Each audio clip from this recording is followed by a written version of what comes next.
Glasgow Rangers, a club with a history as rich as it is dramatic. Founded in 1872, Rangers dominated Scottish football for decades, building a legacy of titles and unforgettable moments. But in 2012, it all came crumbling down. The financial collapse happened, and the club had to start again from the bottom tier. It was a journey of resilience, heartbreak and determination. Step by step though, Rangers clawed their way back to the top, and under Steven Gerrard's management, they reclaimed the Scottish Premiership trophy, stopping Celtic's dream of a 10 in a row. But in this rebuild, I take on the challenge of Rangers over the next 5 seasons to see if I can make them dominate Scottish football again and potentially win a European trophy. Welcome back to the channel, guys. We are here with a brand new rebuild now that we've had a couple of weeks break from the rebuild, and the first one that won out on the polls was Rangers. So here we are with a Rangers rebuild that is going to be done over 2 parts, seasons 1 and 2, and half of season 3 is going to be in part 1, and then in the second part will be the second half of season 3, and then 4 and 5 will be on that afterwards. And also another little stipulation on this one as well, I have got an up-to-date transfer database. I'm not entirely sure whether it is completely up-to-date with the Scottish transfers, so there may be a couple missing off the Rangers ones, but let's go and have a look and see what's been going on. So here we are, as I say, on the main Rangers page. We're on the 3rd of September, so I've gone past the transfer window, and I only signed 1 player, which, as I say, I got the updated transfer database off Sorted Out SI, but I'm not entirely sure whether all the Scottish transfers were up to date, because I think there may be a couple of them missing from the Rangers ones. But I went out and got a signing myself. We needed another left back, and that left back that came in on loan was Luke Chambers from Liverpool. Very, very capable left back, actually a good all-rounder. I think he'll do pretty well in the Scottish League this season. He's been in the Scottish League before with Kilmarnock the season previous. So yeah, I think we might have actually done alright with this one, and we didn't have to pay anything. Obviously, they did bring in the likes of Nasser Jiga from Wolves, Joe Rothwell, Yusuf Chermiti from Everton for 12 million. What the fuck? Have Rangers really learnt their lesson or not about where they're spending their money? That seems a bit of a waste. Gassama from Sheffield Wednesday, Magoma from Brentford, Mikey Moore on loan from Tottenham. At the age that he is, I'm not entirely sure whether I'm going to use him or not. At the age of 18, I've got way better players in the squad that should be keeping him out the side, so I'm a little bit surprised at that one.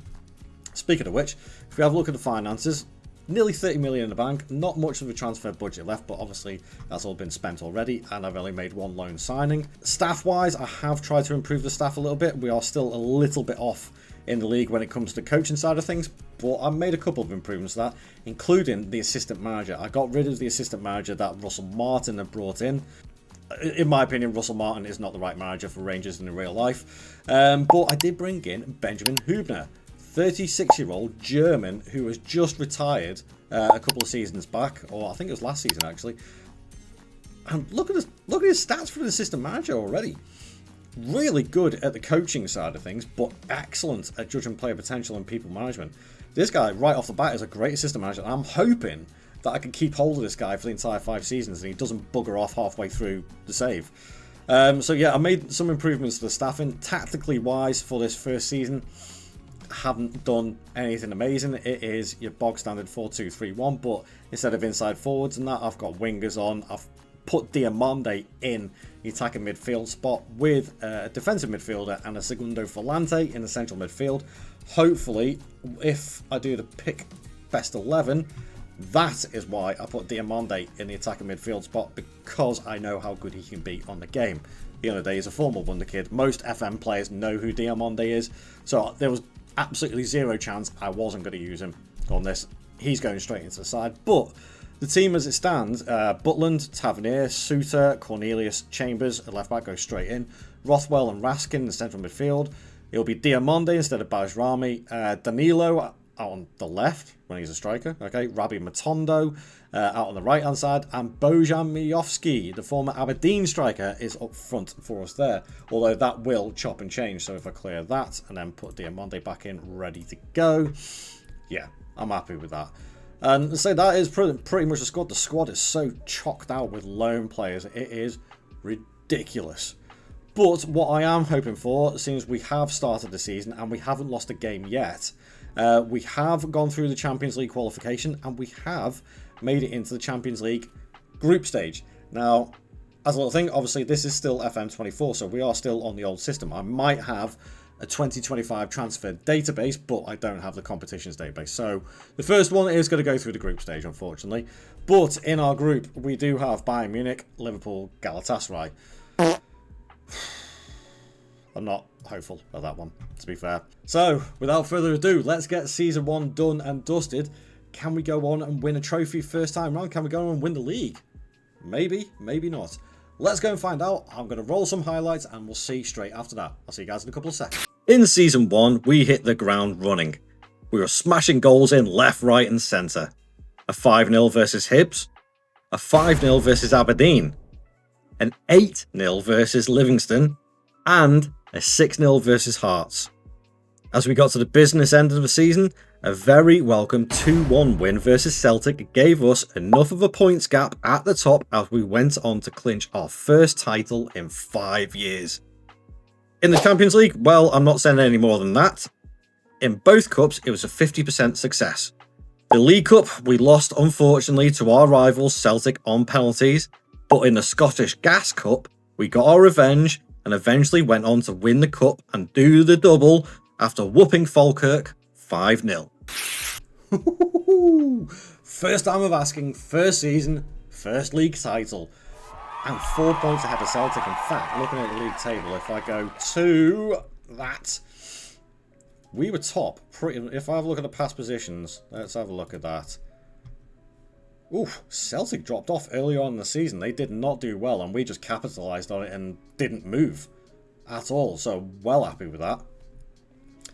Goal difference of 98. That's tidy. That is tidy. Goal difference 98. Only conceded 28. 3 losses. What's the better one of them Celtic? 2 of them are Celtic. But we must have beaten them at some point. Because you play each other like, what, 4 times a season, 3 times a season, something like that. So we definitely did well on the league standings. If we have a look at the player stats quickly, player overview, Danilo with a golden boot and Diamonde second behind him. Miovski got 13, which is not too bad, but Danilo, 28 goals in the league. Most assists, Rabbi Matondo. Most key passes, Diamonde. See? I know my stuff. I know what I'm talking about. Let's go and have a look at the other competitions, though. Did we win anything else? Of course we did. So we won basically the Scottish version of the FA Cup, if you're not au fait with the Scottish League. So the Scottish Gas Men's Scottish Cup. It's a bit of a mouthful. And also, we were runners-up in the Premier Sports Cup. Obviously, we did lose on penalties to Celtic. Don't like that. Don't like that. But obviously, we had Falkirk in the final, which is the easier one. And thankfully, 5 goals, 5-0 win against Falkirk. And as predicted as well, we absolutely got utterly humped in the Champions League. It happens. So knocked out in the group stage. It is what it is, but we're back in the Champions League next season. So it's all good. Speaking of next season, before we go and have a look at the squad, let's go and have a quick look at the finances. Well, our finances are not the best. And definitely not as competitive as Celtic's. We've got about 12.5 million in the bank. I don't think we've had all our money come in because we're only on the 27th of May, but I've got 18.5 million in the transfer budget. I could probably do something with that. Selling a couple of players, I could probably get a few new ones in. Gonna have to replace a lot of loan players. It's got 5 in the first team squad, plus Mikey Moore, who I got put back into the B team. That's 6. 6 players I need to replace, plus whoever else goes out. Diamonde, ooh, right, okay, let's get this sorted out. Diamonde was our top scorer. 35 goals and 21 assists. Damn! That is mental for a first season. He's not outstanding either, but he's good all round. Try to kill the balls, likes to beat the offside trap. That's always a good one to have. So very, very good season from Mohamed Diamonde. Danilo with 31 and 12. If we have a quick look at him, coming right into his prime, the Brazilian striker brought over from Feyenoord. Great at the penalty taken, which obviously comes in handy for the goal stats, but still very good all-round striker. Not too bad at all for this league. Miovski got 19 and 4, 13 and 26 from Matondo. Tavernier 11-11 and 10 goals and 5 assists from Chimiti, only from 8 starts, which isn't too bad at all. Quite happy with that. 10 assists from Max Aarons, 11 from Oliver Antman as well. Antman. But overall, very, very happy with that. As I say, we're going to roll straight on to season number 2. So give me a second. I'll get all that sorted out. I'll be right back. So as you can see, we are here for number 2. Not here for a number 2. I said that all wrong. Oh dear. We are back here for season number 2, should I say? Oh, that's bad. That was bad. So yeah, as you can see, we're on the 2nd of September. We have played 4 games in. We've lost one already to St. Mirren, who are actually top of the league. 4 wins from 4. So I can't quite figure that one out. Have we had a drop off already? I don't know. But hopefully, with the transfers that I got brought in, it's not going to be that way. So if we have a look at this, right, I'll go back to the tick-over because not a lot actually happened sales-wise before the tick-over. I did bring in 1 player, Ivan Nevestic, the 28-year-old Croatian goalkeeper, as a backup to Jack Butland. He's okay, but he's just a backup at the end of the day, and Butland has done all right for us, to be fair. And then if we go back over, as you can see, it was only 3 transfers that I brought in. Mainly because if we have a look at the finances, my transfer budget actually got slashed. And I don't know why. I don't know whether it is a glitch in the database or whether it's just something that happens in the game. I'm not entirely sure, but it got slashed and I decided not to spend it. I didn't think I really needed to that much. I wanted to keep the squad a little bit smaller than it was. I did sell a few players, only nominal fees. The biggest one was Gassama. He went to Guingamp. The rest of them just went out on loan or very, very cheap deals. Then I brought in 3 free transfers. Omar Richards from Nottingham Forest. Left back, obviously Luke Chambers went back. I needed another left back. In fact, I needed a couple. So Omar Richards has come in along with Aaron. Spanish left back from Genoa. Really good free kick. Really good overall, actually. 3-star. I mean, he's 29. He's not going to get that much better, but a very good professional left back to have. So Richards and Aaron are going to basically battle it out for the season who's going to take the left back spot. I also wanted another right back. So from Panseriakos in Greece was Musa Wegu, who is a 27-year-old Senegalese right back, doing a little bit of improvement, which isn't so bad.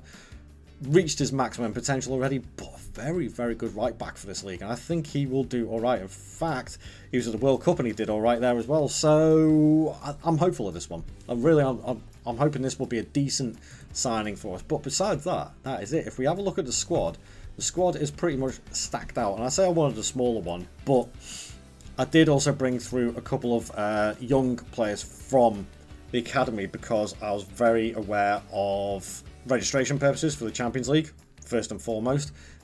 Need those British players in there, especially the Scottish players. But there were also a couple of players that were out on loan last season that were left in the reserves, and I brought them back into the first team fold. One of them being, where is he gone? Oscar Cortez. Yeah, he was out on loan at Sporting Gijon last season. Did really well, 9 goals, 3 assists in 35 games, a 7 average rating. He's come in 2 and 1 in 4 appearances with a 7.3 average rating as well. Very good attacking midfielder, can play right across that front 3, so I think we could have a bit of a baller on our hands here. Nearly a 5-star potential as well, so who knows, we could have a very, very good player on our hands. Quite happy with that one. Again, have a look at the schedule. We started off pretty well. We didn't have any qualification to go through this time, so we are straight into the Champions League proper. And yeah, it's if we have a look at the fixtures for the Champions League, I don't think it's too bad actually. Dortmund, CSK Sofia, Fenerbahce, Man City, AZ Alkmaar, Anderlecht, Eintracht Frankfurt, and Inter Milan. I'm reasonably hopeful we'll get to the knockouts, but even still, it's going to be a very, very tough ask. And as for the rest of the season, well, a 3-1 win against Dundee, 5-0 against Hearts, that 1-0 loss against St Mirren, through to the next round of the Premier Sports Cup, and a 5-0 battering of Aberdeen as well. Without further ado, let's go and roll the highlights for season number 2 to find out how we do. Can we pick up another league title? Can we pick up another domestic cup? Maybe win the Champions League? That's not going to happen. Go on, I'm going to go roll the highlights. I'll see you guys in a few seconds. In Season 2, there is always that risk of second season syndrome, and that is exactly what happened here. In the league, despite beating Celtic 1-0, St Mirren 4-0, and Dundee United 5-1, it was these results that cost us in the end as we lose the title to Celtic by 5 points. In the Cups, it turns out Dundee are our nemesis, losing in the final 1-0 and in the 4th round of the Scottish Cup 2-1. In the Champions League, finally we secured a couple of wins versus CSKA Sofia 2-0 and a 1-0 versus AZ Alkmaar to go into the knockout rounds. But that's where it ended for us after we got battered by Marseille 5-1. Well, it wasn't what I hoped, unfortunately, and sadly we have missed out on the league title after what looked like a pretty good battle against Celtic this season. We've missed out by 5 points, but drawing 4 of our last 5 games, 3 of them 0-0s, we had the opportunity and we absolutely and utterly fluffed it. Utterly fluffed it. But get off that. We didn't win anything else.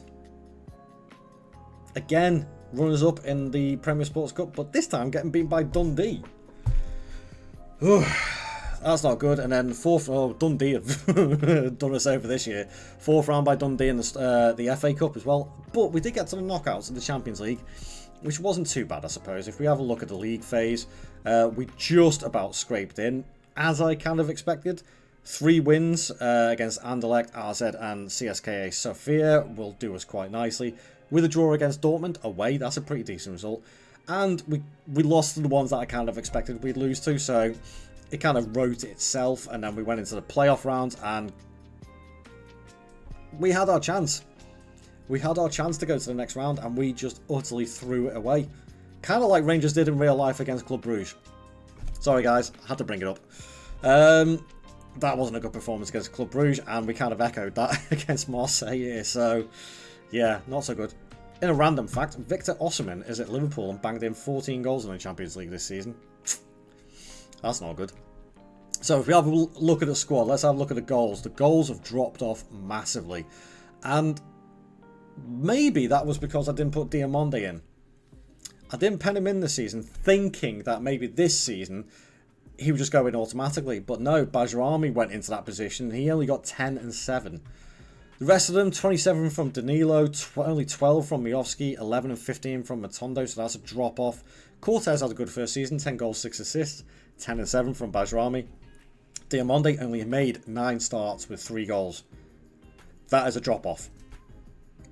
But if he's not playing, then what do you expect? So, second season syndrome definitely seems to have hit how we performed this season, and especially drawing 4 of our last 5 games is nowhere near good enough.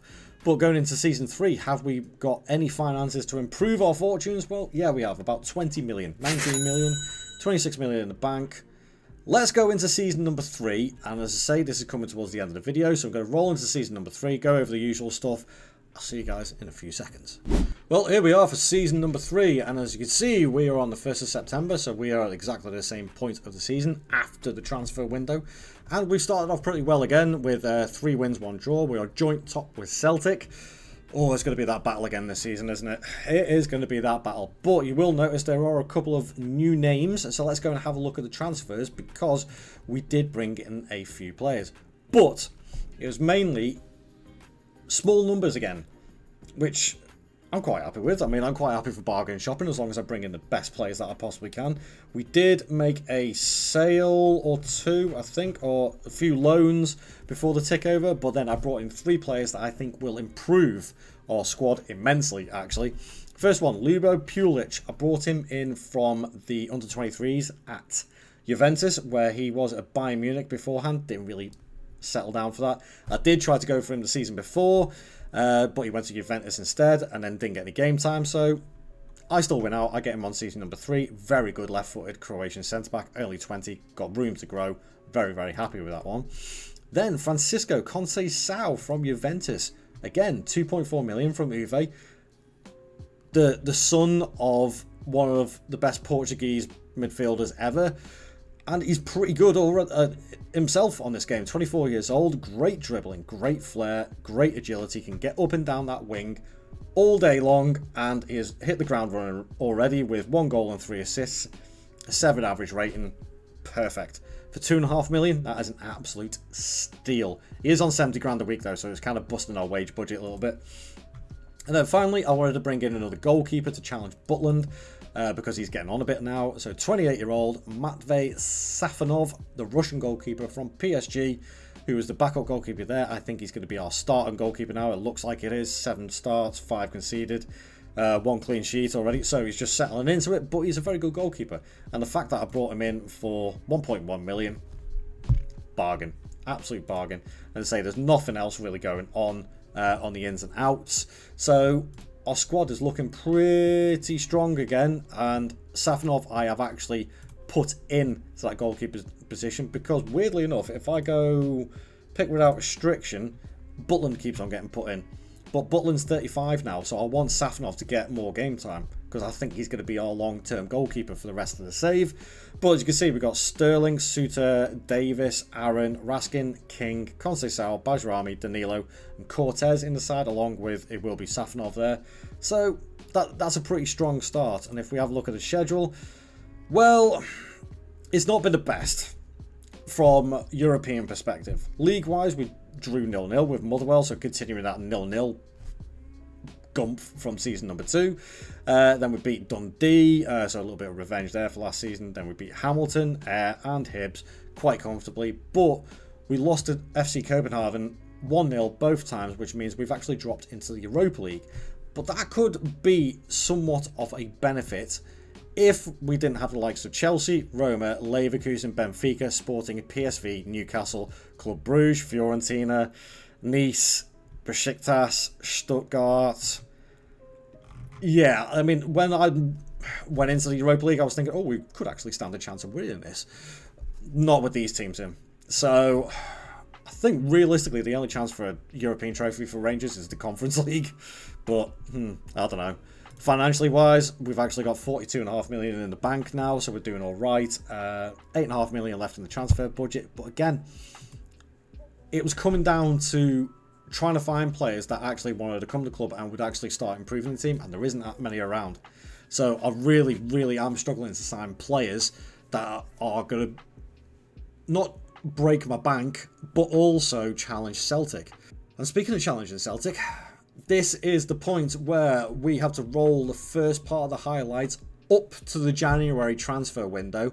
So I'll see you guys in season number 3.2 on part number 2. So thank you very much for watching, and I'll see you guys in the next video. Don't forget to leave a like and subscribe to the channel. Ta-ra. We actually had early success this season. After beating Hamilton and both the Dundee sides, we secured a 2-0 win versus Hearts in the Premier Cup final. Sadly, the luck didn't translate into the Champions League. After being knocked out by Copenhagen, we went into the Europa League, and I thought that suited us well. 4 wins in 6, including a 3-2 win versus Newcastle, meant we were 2 games to go, we were sat in the top 8. It was our league form that concerned me the most though. Despite a good start, it was December's results that had us lagging behind Celtic by a whopping 12 points. Can we recover? Can we win? Join us for part 2 to find out.